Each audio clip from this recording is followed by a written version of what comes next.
It was a very challenging project and it kept me on my toes every day. The redesign took several weeks of our programme and the end date did not change. Had 6 different phases, each one had its tricky complications. We were 6 weeks in business before operating, before COVID struck, so we're born in the challenges. We had to overcome challenges from day one. It's made us a very lean and effective organisation. Brought up in the industry.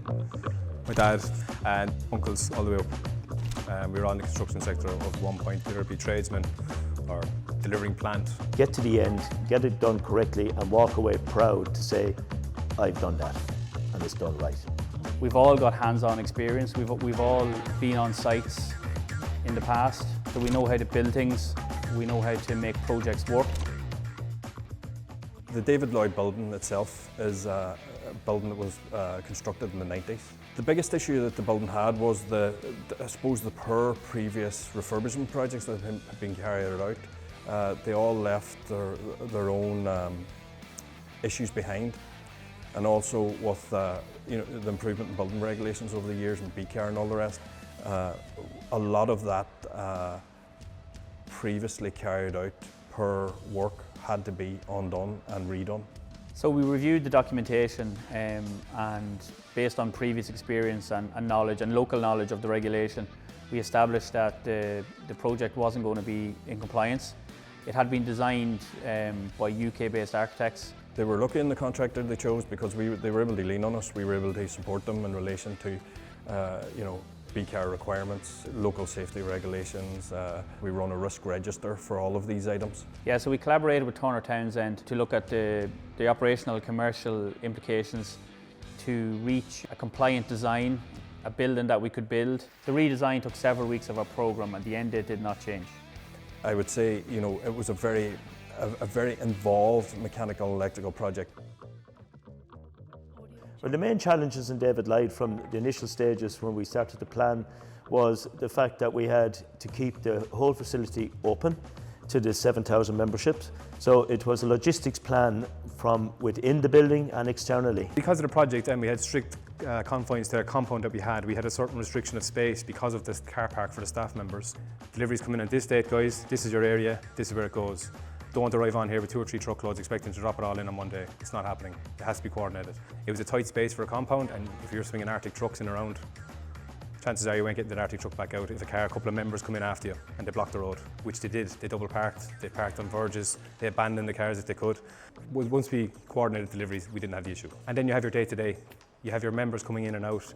We've got hoardings and segregation from the public. That has its challenges every day because it's a hoarding, people lean against stuff, people actively walk by, constantly checking the hoardings are in place, constantly checking that the members of the public, there's no fear of them being injured. It's broken down into 6 phases.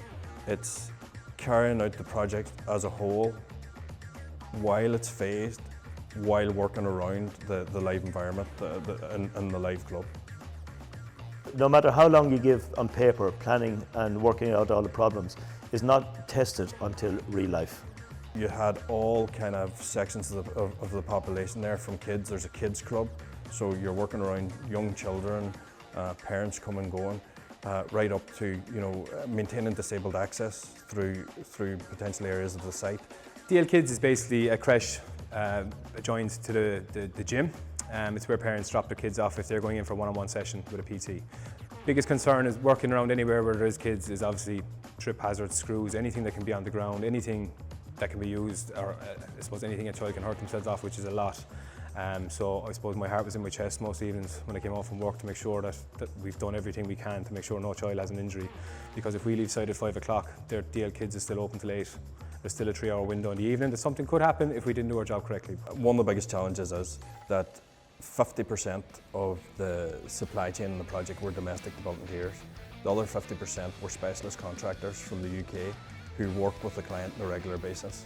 We were able to communicate effectively with the client direct supply chain in the UK. We were able to get them to Ireland under Irish safety regulations, employment regulations and all the rest, and get them to carry out their work in an effective manner within the programme. I don't know, the job had its challenges, but I suppose the biggest thing for me was at the end of the job, when we look back, we were like, wow, the hard work paid off. It was a beautiful job. Had its tricky complications throughout, as every project does, but at the end of it, the final kind of picture was brilliant. Great to be involved in. I'm 40 years in construction, and every day is still a learning day. Every day I enjoy the challenges, and every day I enjoy what I learn, even after 40 years in construction. One of the great things about operating and working in construction is seeing end results. You get to see a product that you've created, and Built & Pierre's team on this project created a fantastic product for the client. The client's delighted with the product.